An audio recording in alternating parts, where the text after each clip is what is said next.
Welcome, everyone. This is January 13th, our Technical Advisory Committee, hereby known as the TAC. And hello. And Chelsea, do you have names of all the people who are here? Yeah, in the room we have Tom Daw, Annette Polk, Chelsea Schultz, Nikesh Kumar, and Beatrice Larson. And so let's proceed with our next item.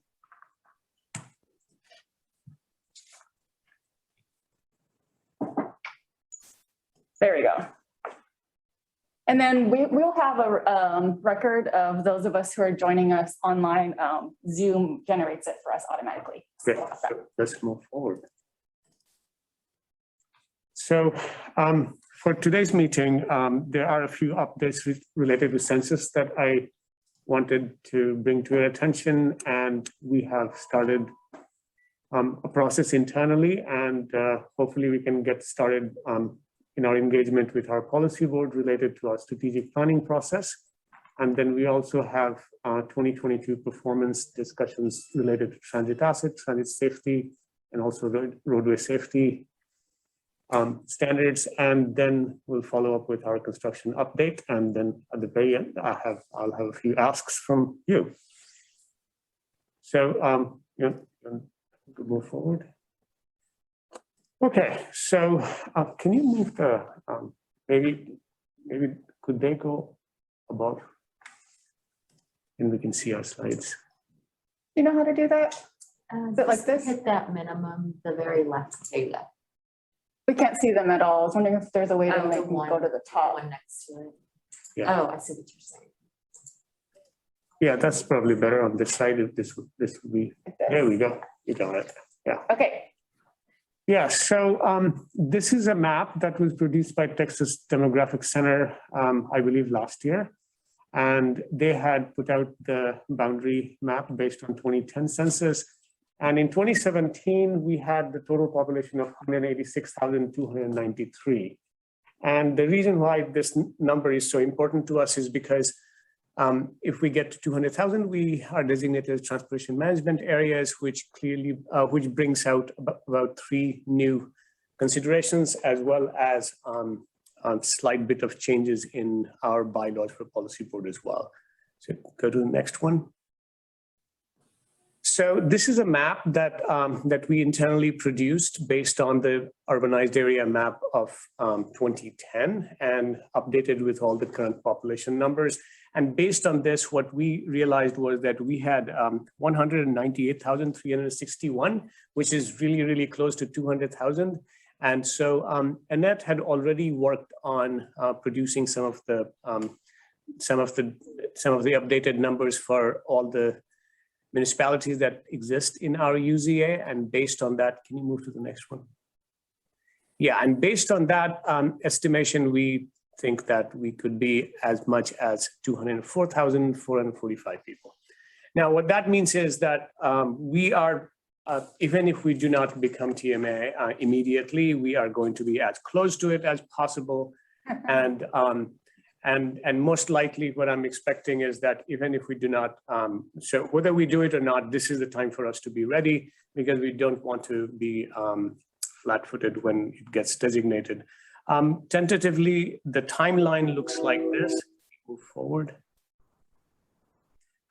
This was given to us from the Federal Highway Administration, that spring of 2022 and fall of 2022. These are the important numbers. We did contact Texas Demographic Center yesterday again, and they gave us some update. And one of the updates they have is that spring or summer of 2022 is that registry. My understanding is that summer in this particular case actually means July.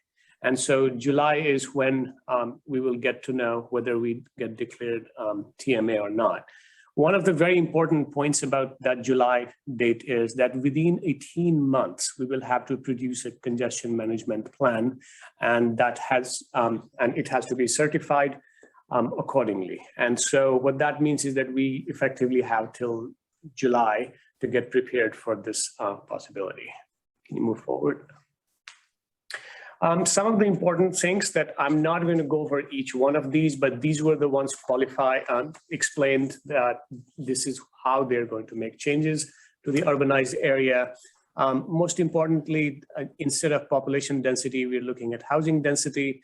And also we're changing some of the low density jumps that we're allowed to make. We're shortening that distance. And because of that, our urbanized area is going to change. However, this will have no bearing on our planning area, which will continue to be McLennan County as a whole. So let's go forward. So whether we are TMA or not TMA is not going to matter, because if we don't have a plan, one of the popular things that the Association of MPOs puts out is that if you don't know where you're going, any plan will do. And so it is really important for us to start thinking about the future, how we are going to be planning not only for the next 3 years, but in fact going up to 2050. And in fact, I sometimes think that, how do you think about 2050 and not think about 2100? And so what is important is that we can't think of projects for 2100, but we can certainly think and conceptualize how do we want to be in 2100 and then walk backwards. So let's move forward. And so here are some numbers that I wanted to go over, which are really important for the TAC. And one of the exciting parts about that I've learned from this, that overall in many cities or many parts of the United States where cities are growing, quite often the growth is happening on the peripheries. They're often greenfield development. And one of the things that we noticed that in case of Waco, for a very long time, it started declining the percentage of regional population growth. And you can see it from 1960, it starts declining to 70. A major decline happens till 80 and continues to decline till 1990, begins to stabilize. And what is wonderful is that between 2010 and 2019, it's barely discernible, but you can notice it's going up. And what that tells us is that effectively well over 54 to 55% of the population is in Waco as a proportion of McLennan County. And as long as we maintain that proportion, we can safely assume that we will be pursuing a fairly balanced growth, which is very important for the overall regional growth. Next. This is another one which was very interesting to us because this is a permit data instead of looking at a year-to-year difference, because there can be major fluctuations. We decided to do a 5-year rolling average. And based on this, what we notice is that well over 70% of building permits starting in 2009 have been issued in Waco compared to rest of McLennan County. This also is a really healthy proportion that we are beginning to see. So the point of these two maps really is that earlier McLennan County has been growing for the last 30 years. And so that growth rate has been fairly sustained, roughly about 11% or so every 10 years. And but city of Waco was a little bit behind, and it has not only caught up, but in many ways, we are beginning to look like a healthy region in which every municipality in McLennan County overall is growing at a fairly even pace. What does it mean for us? Can you move to the next one? And how do we actually start thinking about it? So this is from 2019 travel patterns across the region. And this is a preliminary map, so I will prefer that we vet it completely before we use it publicly in any form. But this is one of the ways to start thinking about what the regional transportation and mobility patterns might look like. And also based on building permit data, residential density and such, we can also start recognizing how mobility challenges are going to be different throughout the region. Not all locations are going to be facing exactly the same kind of mobility challenge. And we need to be able to account for that. And these are some of the analysis that we do. The next one is a traffic demand model. And this is something we are going to be refreshing very soon. And we want to make sure that it is as sophisticated as possible so that we can start using it in our planning process and identifying the challenges that mobility patterns throughout the area change. So in order to do that, one of the things that internally we realized was that we did not we are probably not very well equipped to tackle all of this immediately. And so the very first step in that process is actually going to be that we start a strategic planning process with a small s. This is not a big S, yes. And go to the next one. And the reason why so there are a few things that we want to change. One is that we have to recognize that we are not, when we say transportation planning today, we do not necessarily mean just one particular mode. We are often talking about mobility and access, and mobility, the big difference between, of course, most of us here in this room are already aware of it, that in this particular case, not only we have to pay attention to all different kinds of modes, but we also have to understand how they complement each other, at what point in time not only modal switches happen, but how capacity building in one mode often has a direct impact on the usage and the land use pattern that exists in another area. And so, of course, we will continue to pay attention to safety, growth, social air quality, social equity, land use, economic development, all the items that are listed here. But most important part about transportation planning for us at the MPO is that it binds all of these ideas, all the people, all the buildings, all the assets that exist in the region together into a single system. And how well does system function is going to depend on how well does our network. And in our case, instead of only thinking about transportation network, we actually want to start thinking more about the mobility patterns and mobility how we can respond and improve that access. Can you move forward? So this I don't need to go over except for saying this, that ever since MPOs have been in existence, well, at least in the modern sense of the term, these three terms, the three C's of the planning process have been emphasized. And there is a good argument to be made that in most cases, in a lot of smaller MPOs, and ours being no different, we tend to focus a lot more on project, which often forces us to think very little of the continuing programs that we build, the cooperative plan making, and most of the times when we say comprehensive, we are really mostly thinking about the projects. We're still not thinking comprehensively about the land use patterns, even though we bring them up, but quite often it has simply to do with what our approaches have been. And for Waco MPO, what is important is, can you move forward? The way it distills is this chart that we found was very telling, that the chart on the right is the chart that we put in our 2045 connections, 2045 Metropolitan Transportation Plan, that is our planning process. The planning process that is mandated by Federal Highway Administration to MPO is the one in the green on the left-hand side. And you notice that the one big difference is that the funneling process is unidirectional. What it gives us this idea that every 5 years, when we revise our MTP, we begin with a wishful list of projects, and then we apply a few filters and eventually boil it down to a smaller set of projects. And that's what we call our plan. But what really is missing from this is really a feedback loop that is important. And also we grossly lack, and let's move to the next one, where we highlight this idea that of these processes, in many ways, you can say that evaluating and prioritization, development of transportation plan, we have been doing that, and that is reflected in our Metropolitan Transportation Plan. Development of transportation improvement programs, project development, we do a good job of it in our tips. And in the systems operation, we do produce a performance management on an annual basis. So in many ways, you can see that how we have been doing a mighty fine job of these, but not relating it back to our regional vision alternative improvement strategy. And so that's the most important. Let's move to the next one. That's what we mean by strategic planning, that how do we bring it all back into a continuous cooperative and coordinated planning process. And so the two important things that we think we have been missing so far, the most important one has been that we have never actually developed a regional visioning process and the goals.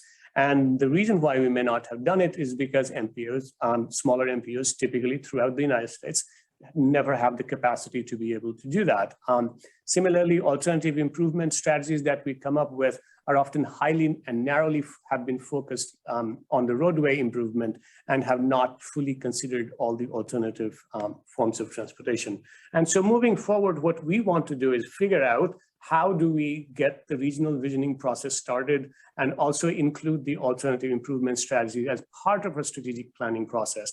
Allow that to get into our evaluation and prioritization strategies so that we can, in fact, improve on our project selection criteria, start issuing call for proposals and such. Move forward. So the way we are looking at it is that we normally do have a good sense of where we are now, because every 5 years at the very minimum, and generally once a year, we typically do take good stock of current condition, system performance, and issues. And normally, based on that analysis, we often also start identifying the funding levels and project lists and such, and we evaluate based on our performance measures and targets. We do those three things very well, but what we do not do is that we often never ask, where do we want to really go? In most cases, that question never comes up. We simply identify the projects mostly defined in terms of congestion. And since we don't ask, where do we want to go, we often never follow up by asking, so how do we actually get there? And so the part of strategic planning process is to be able to answer those two questions. So how we want to do this is this, go ahead. So, I think all of you here today, you were very familiar with Chris, and you had worked with Chris for a very long time. And Chris was very successful in ensuring that we had a very solid foundation to work from, and a lot of processes in place that he left behind are still functioning really, really well. And on top of it, we have two people here, and maybe they may not like me saying it, but not only they have carried the load for while Chris left, but I couldn't possibly ask for better colleagues to work with. And so since this is my first month on the job, and I don't think it could be any better, and the entire credit to Chelsea and Annette who are here. And then one of the things that I immediately got a sense of, that our technical advisory committee, the TAC, and I was here for the last meeting, and based on the conversations with everyone I have been able to talk to on the TAC, as well as policy board, that there is a lot more that that technical advisory committee wants to do, and we have simply never provided a framework in which they could actually do it. And so the result has been that many of the responsibility that the TAC ideally could do a much better job of often ends up falling on the policy board level. And at that level, the discussions often take a kind of form that are not very conducive for planning purposes. And so one of the very important first step that we need to make is to ensure that our technical advisory committee is not only fully functional, but they're completely integrated into the planning process. Because the way I see it, you all are the experts of not only of your area, so along with the area, you all are also the technical experts in the area. And it is important that we benefit from your experience, from your knowledge, from your information that you have, the visions that you will have. And so for MPO to move forward in any meaningful way, it is really going to be important that we have a very powerful, well-functioning, fully integrated TAC in the process. Because without that kind of integrated planning process based on what the TAC brings to the table, I don't see how we really move forward. So let's move forward. So here's the short-term way that we intend to deal with this. So the first is that I've communicated individually to all policy board members that we will be asking them at the next meeting to establish a strategic planning and visioning process. And I expect that to happen at their February meeting. And I expect this strategic plan steering committee to meet 2 times per month for the next 3 months after February. And our initial thought is that we want this group to be 2 members from the policy board, 2 members from the tech committee or the TAC, and 2 members from the citizens rep. And the idea is that we want to represent a strategic planning steering committee with as much diversity of representation as possible based on geography, different perspective, and so on, so that MPO can actually redefine how it conducts most of its processes and what some of the targets need to be. Let's move forward. Exactly and immediately related to that is to strengthen the roles and responsibilities of the Technical Advisory Committee. So the most important part that I expect where we will see immediate help with, we need to reconsider how we do investment. So investment selection prioritization need to be revised. Project scoring criteria needs to be revised. And then at the same time, moving forward, we really need the TAC to be scoring projects that are submitted by jurisdictions as part of a call for proposals. Because if we don't do that, planning becomes really difficult, because otherwise we will end up focusing only on a few projects, which we obviously don't want to do. Then the next related to that is also that we expect the TAC to be represented at the policy board, meaning that until now, what we have been doing is that MPO presents to the policy board the discussion or summary of discussions from the TAC. We in fact expect the TAC to be represented at the policy board and speak on behalf of the TAC entirely. Then we also want the different MPO work groups that exist, that they ought to report to the TAC. So each of our TAC meeting, they should be reporting to you, and you need to be asking them questions so that they can continue with their reporting progress and such. So at the very minimum, these are the immediate steps that we expect to, I would really like us to accomplish this within the next 2 to 3 months at most. And at the same time, if you have ideas on a few other committee functions that might be useful, by all means, please let us know, and we will make sure that it progresses. But I cannot emphasize enough at the very last thing here, that without a very powerful TAC, our MPO is going to remain, we will continue to do a lot more administrative work and a lot less planning and visioning work. So let's move to the next.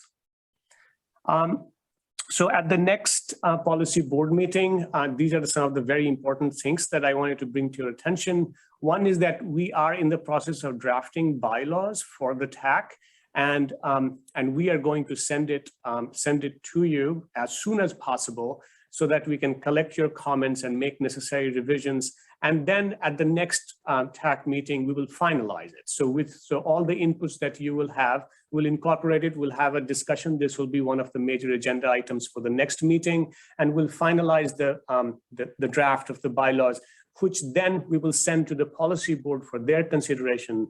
And we are expecting that on their February 17th meeting, they will adopt the bylaws, which will then allow us to reconstitute the TAC in a manner so that we can have our officers' elections at the meeting on March 3rd of the TAC, and we will have chair and vice chair elected on the March meeting. And the chair and the vice chair, if the chair were not available, they will be representing the TAC at all of the policy board meetings. At this point in time, we're considering that unlike policy board, where people are elected for a 1-year term, in TAC, we need to elect people for 2-year terms, because most of the people serving on TAC, they're often experts and work directly for the cities or the municipalities in the county. And we do have to think about whether we want to keep the election schedules exactly with the policy board schedules, or do we want to make it independent of that or stagger it in some form. But we can finalize all of that in the bylaws based on your comment at the next meeting on February 3rd. And so this is the very last thing I wanted to mention related to that. Move forward. So we are going to ask policy board to do these 3 things at their January 20th meeting: establish the bylaws for TAC at the February meeting. So we will inform them that they would have received a draft by then. We want to create a strategic planning steering committee that they will approve of. And then most importantly, it's almost as if policy board is the executive authority for the Metropolitan Planning Organization. And so they have to agree to lead. And they have to agree to lead the visioning process so that we can chalk out exactly what our regional vision is, so that MPO and the TAC could make adjustments and even identify the steps we need to take to make sure that those visions actually become reality. If there is anything else that you want us to communicate to the policy board, please do let us know either today, or you can also email it to any of us, three of us, and we'll make sure that we bring it to the attention of policy board. So for the, do you want to take, does anybody have a question now or discussion before we move to the next item? And I do apologize for speaking too fast. Today, in some ways, I'm also a lot to get through, and I'm trying to be mindful of your time.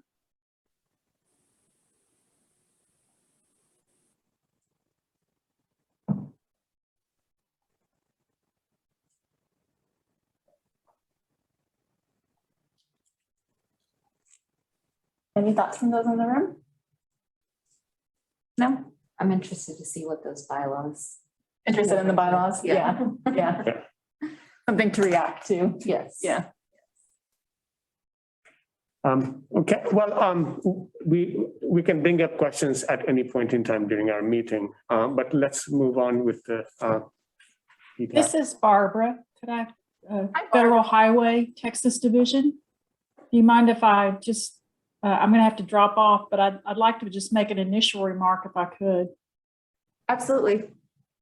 We'd want to make sure that no one sees this as being above or careful how we suggest this, because Federal Highway would not want to see a committee that took away anything from the policy board, because there are rules about open meetings, representation, all of that as far as the policy board. And if this has and I'm sorry, I didn't get in on all of it. If there's a start and stop time of this steering committee that's going to be set up, it'd be good if it was mentioned, and just want to make sure that this isn't, again, just seen as anything that takes anything away from the policy board, like an executive, if you will, committee or something that is less people or less open than what you have for policy board. So in some ways, we are not only on board with what you're saying, we actually want more of the work. It's almost as if we want the policy board to own it some more than what they do at the moment. And so in many cases, so the strategic plan steering committee is really, that will probably be functional for about 3 months. But after that, what is going to happen is that a lot of some of the decision-making that MPO has been proposing to the policy board, we want some of that to go through the TAC, and then the TAC presents them to the policy board. So that's sort of format where we want to make some major changes. And the steering committee would also formulate recommendations that ultimately go to the policy board, and the policy board is the entity that would make those decisions. Yes. Okay, well, I appreciate it. I appreciate you letting me make remarks, and I'm going to have to drop off due to another call. And just welcome to your first meeting, and I look forward to the policy board meeting. Thank you. Thank you, Barbara. All right, y'all take care.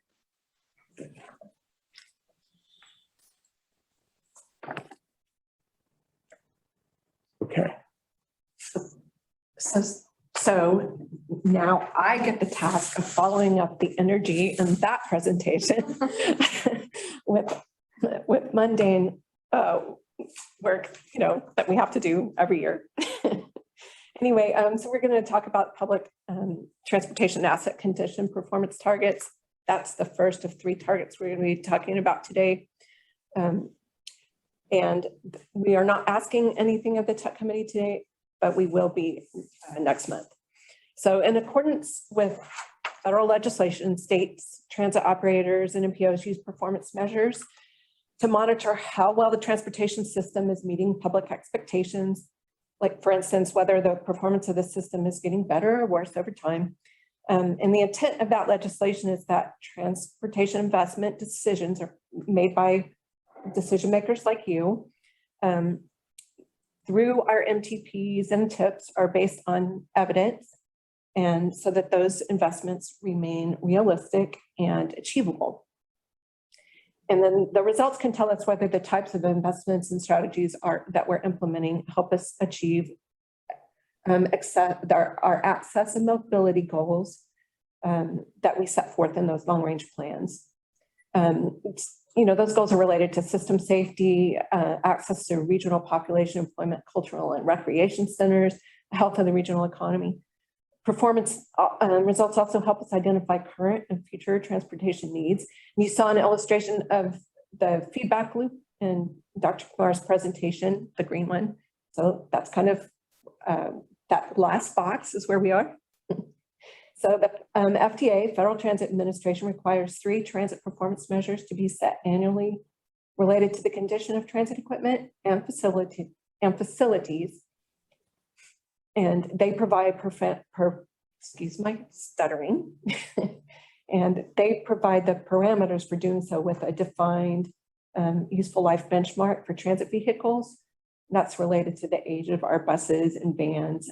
And then they use a term scale that's related to the condition of facilities and the contents of those facilities. Go ahead and change it. So each year, transit providers assess the condition of their vehicles and their facilities related to the FTA definition of state of good repair. The SGR is a condition in which a capital asset is able to operate at a full level of performance, recognizing that as assets age, their level of performance declines. So the process of setting transit asset condition targets or TAM targets and then assessing their progress gives transit providers a snapshot at the health of their assets on an annual basis and then throughout their life cycles.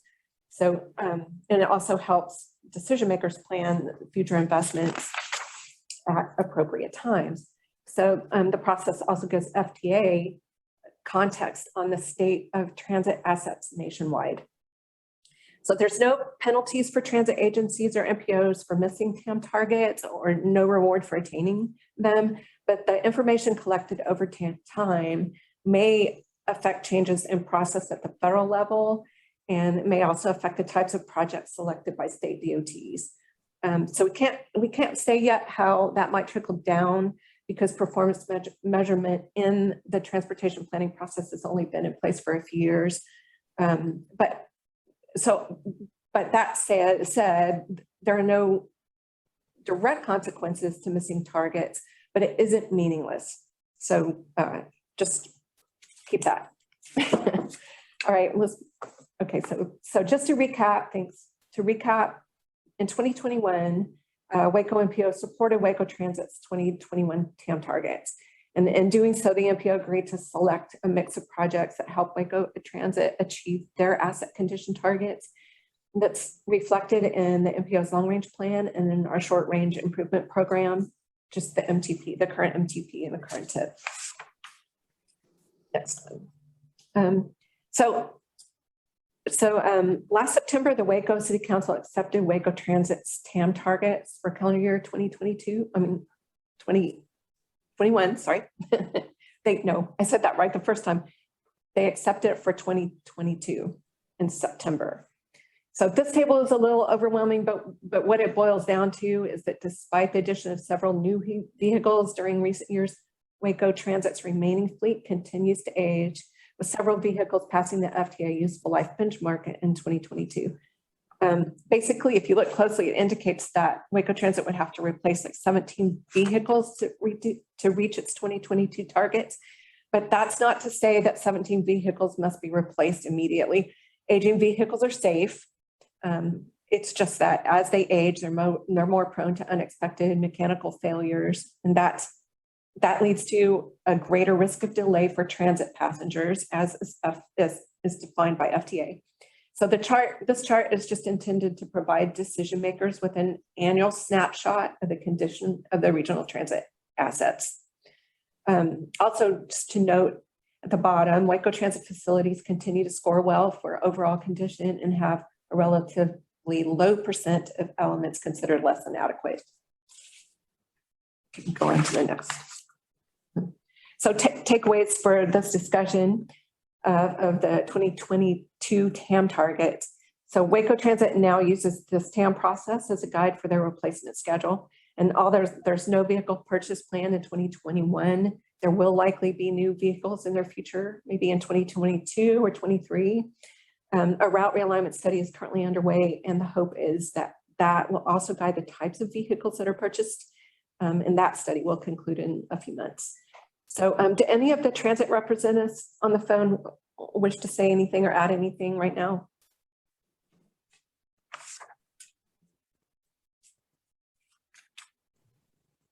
Okay. I'm good, thank you.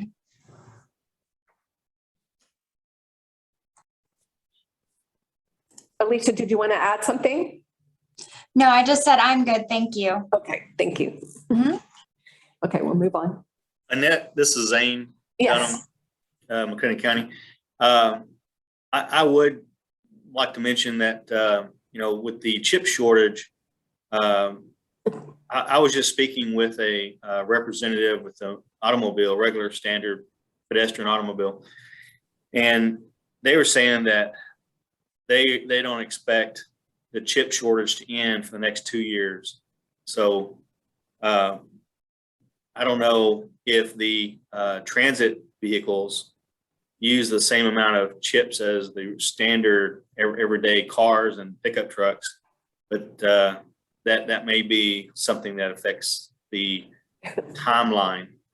Yes, it's funny because I almost mentioned that, but then I didn't in the interest of time. But they are aware, we are aware.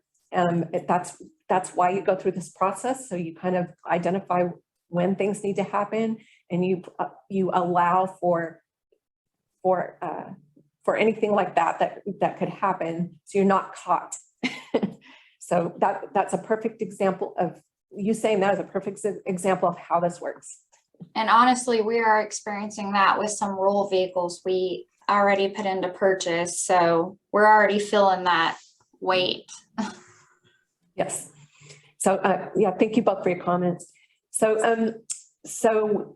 the next thing we're going to do, or the question that we're going to ask you to weigh in on next month is, should Waco MPO support Waco Transit's adopted 2022 asset management targets? So the MPO will gather input from Waco area citizens and our stakeholders over the next few weeks, and we'll provide a staff recommendation to you in February. So that's it. So do you have any more questions on asset condition targets? Okay. So we'll go ahead and move to the public transit agency safety. So the FAST Act requires that each transit agency that receives federal funding is required to identify baseline safety metrics, performance targets that the agency can realistically accomplish. And that's in a plan that we refer to as the PTASK, or the Public Transportation Agency Safety Plan.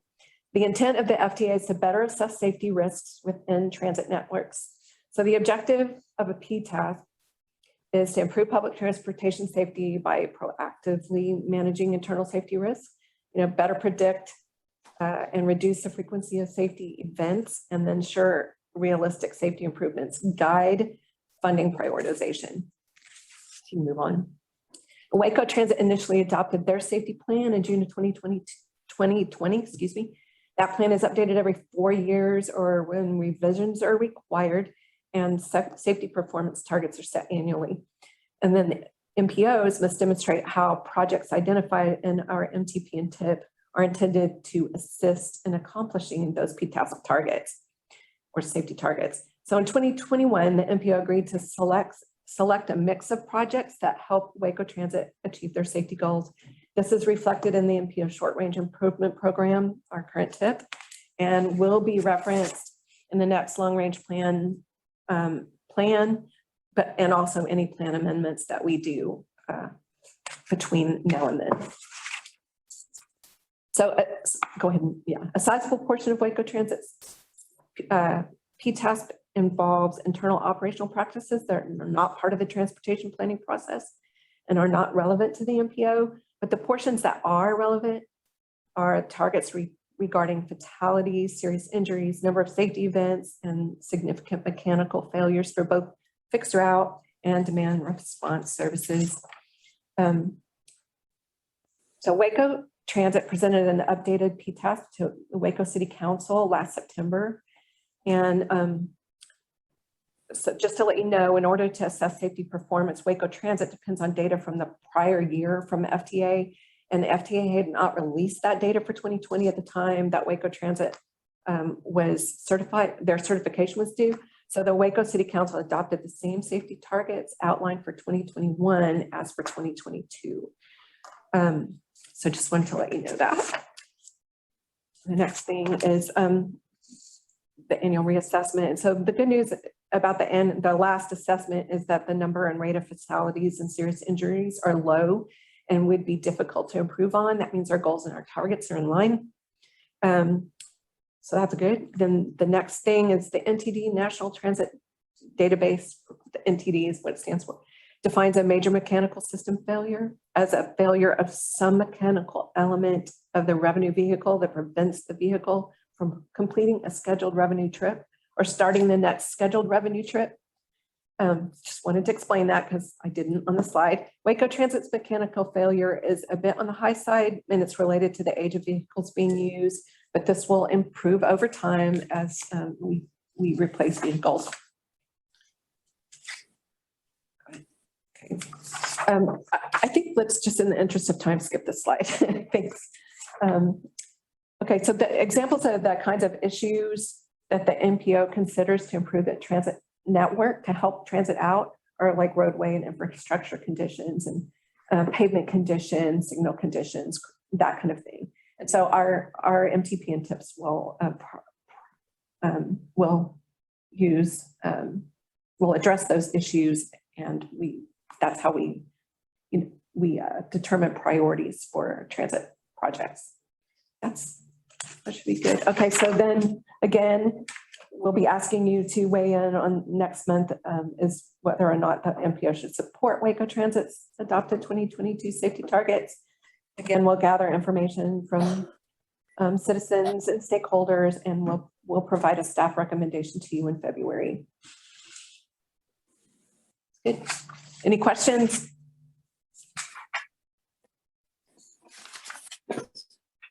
Okay. Okay, last one. So we have 3 annual performance targets that we need to make decisions on. So this is the 3rd one. This is now roadway safety. Again, it's required by the FAST Act. There are 5 different performance measures as part of the roadway safety target setting. It's the number of fatalities, the fatality rate, the number of serious injuries, the serious injury rate, and the number of non-motorized fatalities and serious injuries looked at under one measure. And like the other 2, we are required to reassess and set performance targets every year. So what did we do last year? Every year since these performance measures have been required, we have chosen to support TxDOT's statewide targets. What that means is we're agreeing to select a mix of projects that helps the state achieve their targets, similarly to how Annette described it, through our MTP process as well as our TIP process. The FAST Act does not require specific MPO targets. We have the choice, set our own or support the states. And like I said, we've always chosen so far to support the states. One thing that's worth noting is last year, the Texas Transportation Commission started incorporating their Road to Zero vision in these statewide targets. So that vision is to reduce the number of deaths or fatalities by half by the year 2030 with the year 2020 as their baseline and reducing it to 0 by 2050. So here are the statewide performance targets for 22. It's shown like this because we are required to express these targets as a 5-year average. So you'll see data from 2018 through 2020. Those are actual numbers. 21 is still shown as a target because those numbers aren't finalized yet. The new target for 22 is in yellow, and then they average it out for a 5-year average for that reporting period. So those are the state targets. But what's more interesting to us is kind of thinking about how and looking at how we've done here in McLennan County for the past safety performance period, which would be 21. So these are preliminary numbers. The 21 numbers are in red. It's as of earlier this week, I guess, so January 10th. But you know, it'll be a couple more months before these 21 figures are finalized. So here's what we know as of today. So yeah, the 21 actual performance is in red. We also compared it to our targets for 21 and our baseline performance period, which is 2012 to 2016. So the quick answer is on the right. Did we meet our target? Yes or no? And did we do better than baseline? Yes or no? And you see a lot of red with a little tiny bit of yes or green. So not really moving in the right direction here. Here is the same information using the 5-year rolling averages, which might give you a better picture rather than 2020 or 2021 year that may or may not be an outlier. You know, these were pandemic years. We know roadways in general resulted in more severe accidents for a number of reasons. So looking at the 5-year rolling averages provides us a little more stability in the numbers. It's going to be easier to see these in graph form. So let me just move to those. So here's that same information for fatalities. Again, starting at the baseline 5-year period, 2012 to 2016 to our current period, again, with using our preliminary 21 numbers. So you can see fatalities in McLennan County look like they're trending upward. Fatality rate is kind of all over the place. But in the last couple of 5-year periods, we are trending upward. This, I think, is going to take a closer look to see why it's behaving this way. And again, the rate is the rate of fatalities per 100 million vehicle miles traveled. Serious injuries, we're trending downward pretty steadily, but jumped in this past year. I think it'll be interesting to see if that's because 2021 was particularly seemed extreme for serious injuries in McLennan County. And I wonder if that has to do with how steep that rise is for the last 5-year average. But again, we'll have to take a closer look at that. And serious injury rate is pretty flat with, again, so far the 2021 single year serious injury rate is higher than average. Might be affecting that. And here is the combined non-motorized fatalities and serious injuries. So these are bicycle and pedestrian accidents with a vehicle.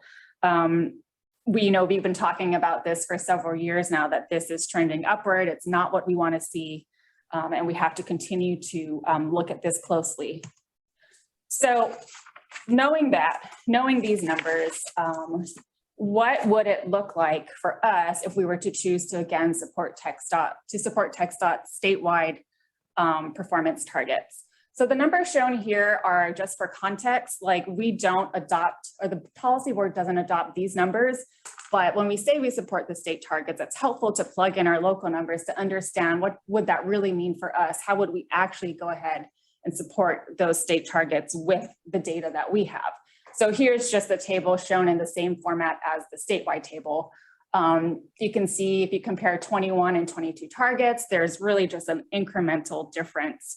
But we know in reality, based on those previous slides, our actual numbers don't look like this, right? So how much work do we have to do? And in what areas do we need to work to get closer to accomplishing or helping the state accomplish their roadway safety targets? So there are a couple of different things, and we started to talk a bit about this last year. We need to tackle this both regionally and statewide with more than just infrastructure projects. You know, there are other strategies that can help, like policies, educational campaigns, programs, some of which are in our jurisdiction and some of which we would have to form partnerships and work with others to help get these going. Like Mukesh was talking about earlier, some things that we can do in our MPO is, as part of this regional visioning process and value setting through the strategic planning committee, we can make sure that roadway safety is up there in terms of our values and our priorities, and reflects within our project selection criteria to specifically to aim at reducing fatalities and serious injuries for all modes. So those are some ways that we can affect this change locally through our MPO.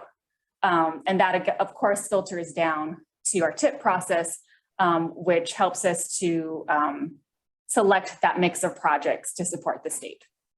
It's also, we're going to require a team approach, working with our partners at TxDOT, other MPOs, Texas Transportation Institute, as well as working through our representation on a new statewide safety task force. So in August of last year, the Texas Transportation Commission announced a new safety task force that includes representatives from the commission, from TxDOT districts and divisions, as well as 7 MPOs in the state. And the purpose of this task force is to figure out how to do that road to zero, to identify short-term plans on what investments to fund, long-term plans for additional funding sources. How do you measure effectiveness? How do you have incentives? All with the goal of reducing deaths on Texas roadways. So we don't have to reinvent the wheel and have our own process here. We can participate in this effort and get the knowledge through our representation on this task force. So that's what we are planning to do. So I guess spoiler alert, we're not going to ask you to make a recommendation until the February meeting, but we are proposing to continue to support TxDOT's statewide targets. It's year 2 of the 30-year goal to zero out fatalities. But we would, if you have some thoughts today, like to hear what you're thinking about that. Like, do you think we should set our own targets? Do you think we should continue to support TxDOT's targets? Would like to hear your feedback if you have any for us.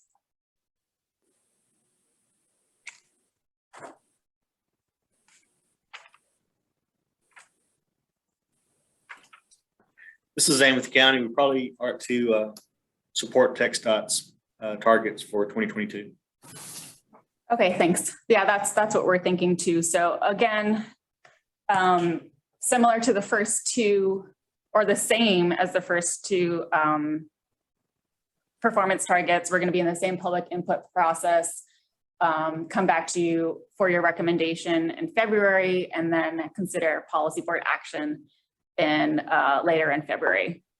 So you'll see those meeting notices in your inboxes, and feel free to forward it to other interested parties. And again, happy to take your comments or your thoughts up until February. Thank you. Clayton, your show. All right, can you hear me okay? Yes. Yes. All right, you can go on to the first slide. Just an update, our Spring Valley project. This is a project that last year, due to some fiscal constraints, had been pushed out. TxDOT was able to actually pull that project back up. It went out for bids last week, actually. Big Creek was the apparent low bidder. They were right at $15.4 million was the bid. Again, just as a reminder, this is a widening between Sun Valley and Hewitt Drive along Spring Valley, adding a continuous left turn lane and sidewalks right there in front of Spring Valley Elementary School. And again, we expect work to start probably in the springtime based on a January let.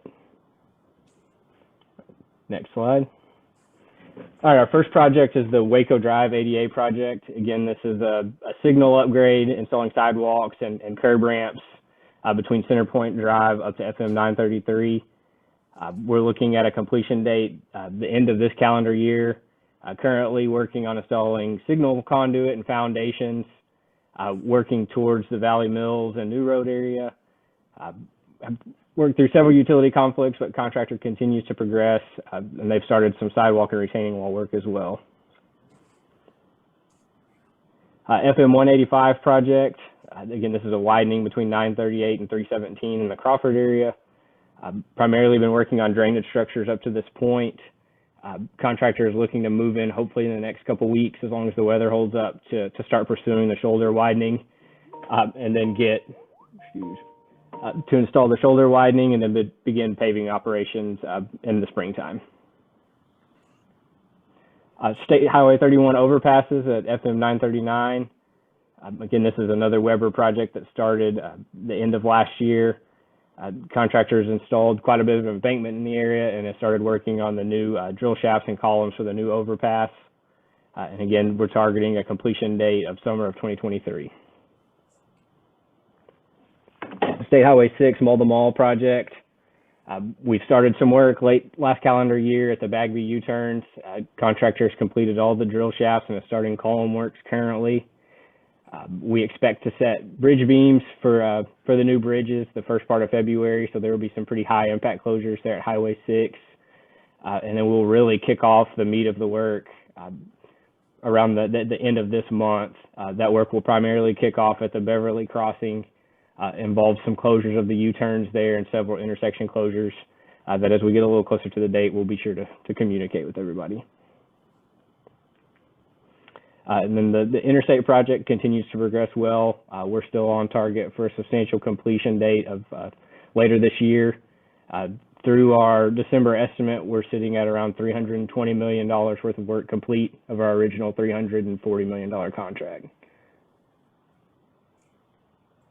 All right, and then moving into our most recent drone photos, and these were actually taken last week, so they're pretty up to date. This is at the south end of the project. You can see where we made our recent traffic switch to open a temporary entrance ramp to complete a pavement tie-in with the existing pavement at the south end of the job. You can go to the next slide. And this is 11th 12th Street, so you can really start to see how this intersection has changed, and there's going to be a connection point that the city really hasn't seen until this project is complete. You're looking at the west half of the intersection there, and that new bond breaker has been installed. We'll be looking to pave this probably in the next, I would say in the next 4 to 6 weeks, you should see concrete hit the ground there. Again, this is just another view looking back to the south. You can see again how much that 11th 12th Street intersection is going to change when we're complete. All right, this is looking to the north. You can see a lot of the main lane work ongoing for the new northbound pavement. You can see the new 5th Street overpass has been placed, and Weber is currently working on some of the intersection work under the bridge. And an overhead view, again, you can see on the right-hand side of the page where the 5th Street realignment has taken place. You can see the new bond breaker down. We should see some concrete pavement placed hopefully prior to springtime, with this intersection being completely open again spring of this year. Wow. Here's an overhead view at University Parks. Again, that bridge deck's been placed, working on the north U-turn and the westbound lanes of University Parks. Again, probably mid to late spring, this is another intersection you'll see really start to come together. Here's an overhead shot view of the northbound mainland Brazos River Bridge. All beams have been set and working on setting concrete panels. No pour date just yet, but it'll likely be late this month into February. We should be placing concrete deck here. Here's an overhead view of MLK. We've actually poured the southern span of this structure with 2 other pours that should be taking place over the next couple weeks to get that one completed. And then again, you can see where Weber has installed the bond breaker for the new U-turns on either side of the intersection. And again, as a lot of the main lane paving starts wrapping up, you'll see some of these U-turns get paved and opened up as well. This is directly over the railroad. This bridge was actually placed Friday evening, so it's been completed since the pictures were taken. Again, you can see a lot of the bond breaker that's been placed and some steel. You should see concrete pavement really ongoing for the next month to 6 weeks from this area up to North Loop 340. Again, here's Business 77. Again, another intersection that has changed quite a bit from the beginning of this project.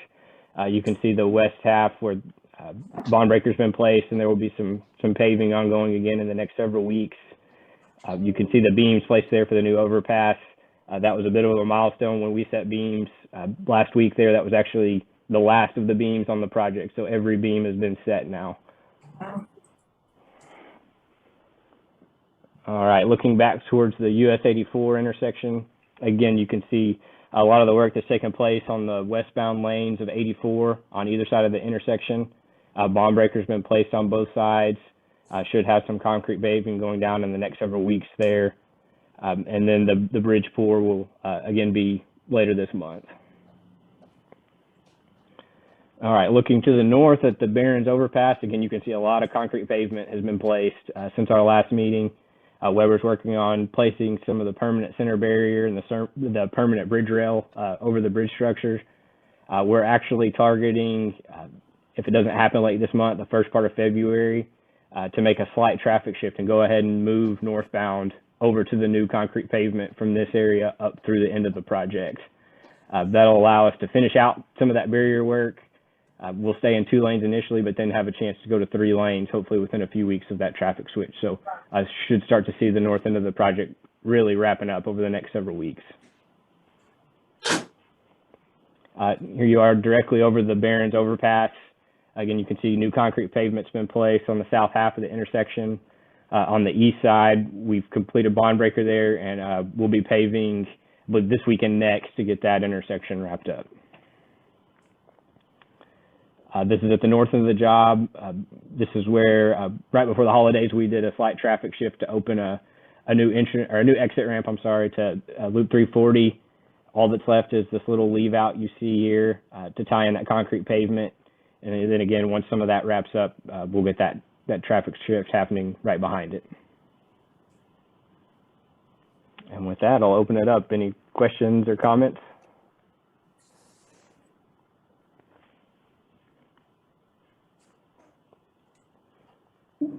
All right, appreciate it.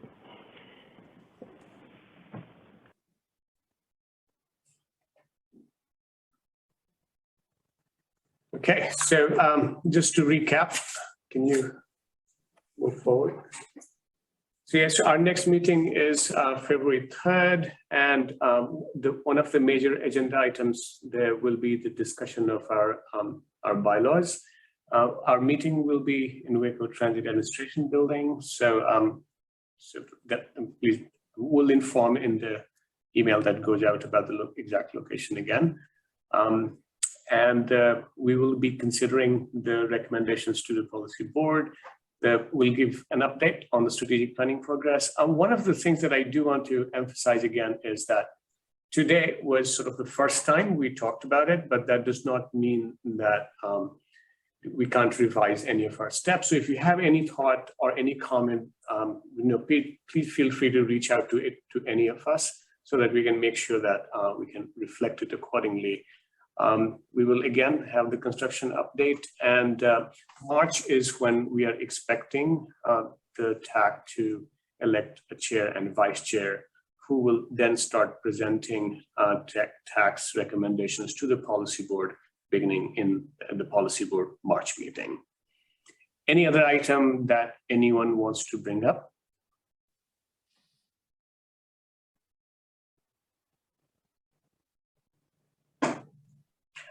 If not, then thank you very much. Thank you, everybody. Thank you, Clayton. Thanks, everybody.